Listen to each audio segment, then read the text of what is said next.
Hello everyone, welcome back to our channel Anushruti art zone. Friends, ಇವತ್ತಿನ ವಿಡಿಯೋದಲ್ಲಿ ದೋಸೆ ಹಿಟ್ಟು ಬೇಗನೆ ಹುದುಗು ಬರಲಿಕ್ಕೆ ನಾನು ಟಿಪ್ಸನ್ನು ಹೇಳ್ತಾ ಇದ್ದೀನಿ. ನೋಡಿ, ಇಲ್ಲಿ ನಾನು ಈಗ ಆಲ್ರೆಡಿ ದೋಸೆ ಹಿಟ್ಟನ್ನು ರುಬ್ಕೊಂಡಿದ್ದಾಗಿದೆ.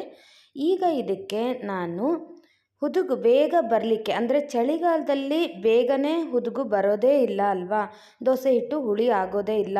ಬೇಸಿಗೆಗಾಲದಲ್ಲಾದರೆ ಬೇಗನೆ ಹುಳಿ ಬಂದ್ಬಿಡುತ್ತೆ. ಸೊ ಹಾಗಾಗಿ ನಾನಿಲ್ಲಿ ಬೇಗ ಹುಳಿ ಬರಲಿಕ್ಕೋಸ್ಕರ 1 ಸ್ಪೂನ್ ಉಪ್ಪನ್ನು ನಾನಿಲ್ಲಿ ಹಾಕ್ಕೊಳ್ತಾ ಇದ್ದೀನಿ.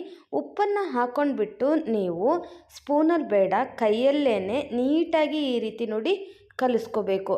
ಕೈಯಲ್ಲೇ ಈ ರೀತಿ ಕಲಿಸ್ಕೊಂಡ್ರೆ ತುಂಬ ಚೆನ್ನಾಗಿ ದೋಸೆ ಹಿಟ್ಟು ಬೇಗನೆ ಹುಳಿ ಬರುತ್ತೆ.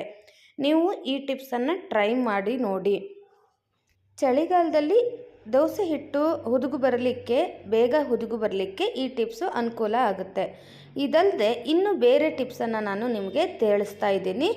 ನೋಡಿ, ದೋಸೆ ಹಿಟ್ಟನ್ನು ನಾವು ಉಪ್ಪು ಹಾಕ್ದೇನೆ ಹಾಗೆಯೇ ಬೇಗ ಹೇಗೆ ನಾವು ಹುದುಗು ಬರೆಸಬೇಕು ಅನ್ನೋದನ್ನು ಕೂಡ ನಾನೀಗ ತಿಳಿಸ್ತಾ ಇದ್ದೀನಿ. ಅದಕ್ಕಾಗಿ ನೀವು ಒಂದು ಅಗಲವಾಗಿರುವಂತಹ ಪಾತ್ರೆನ ತಗೊಳ್ಳಿ. ಅದಕ್ಕೆ ಸ್ವಲ್ಪ ಬಿಸಿ ನೀರನ್ನು ಹಾಕ್ಕೊಳ್ಳಿ. ತುಂಬ ಬಿಸಿ ನೀರು ಬೇಡ, ಅಂದರೆ ಕುದಿ ನೀರೇನು ಬೇಡ.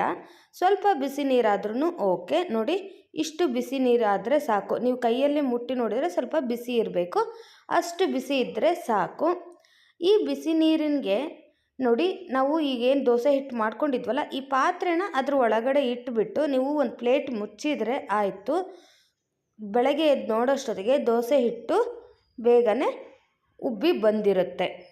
ಕೆಲವೊಂದು ಸರಿ ತುಂಬಾ ಉಬ್ಬಿ ಬಂದ್ಬಿಡುತ್ತೆ. ಸೊ ಹಾಗಾಗಿ ಅದ್ರ ಮೇಲೆ ಏನಾದ್ರು ಭಾರವಾಗಿರುವಂತಹದ್ದನ್ನು ಇಟ್ಬಿಡಿ. ಆವಾಗ ಅದು ಮೇಲ್ಗಡೆ ಚೆಲ್ಲೋದಿಲ್ಲ, ಹೀಗೆ ಓಪನ್ ಆಗಿ ಅದು ಹೊರಗಡೆ ಬರೋದಿಲ್ಲ.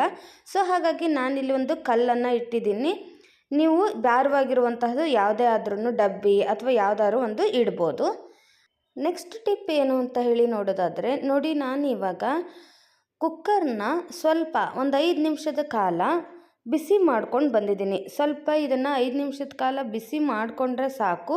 ವೇಟ್ ಹಾಕದೇ ಬಿಸಿ ಮಾಡ್ಕೊಳ್ಳಿ. ವೇಟ್ ತೆಗೆದುಬಿಟ್ಟು ಅದನ್ನು ಬಿಸಿ ಮಾಡ್ಕೊಳ್ಳಿ. ಆಮೇಲೆ ನೋಡಿ, ಈ ಹಿಟ್ಟನ್ನು ನಾವು ಒಳಗಡೆ ಇಟ್ಬಿಟ್ಟು ನಂತರ ಇದನ್ನು ಮುಚ್ಚಿ ಇಟ್ಟರೆ ಸಾಕು.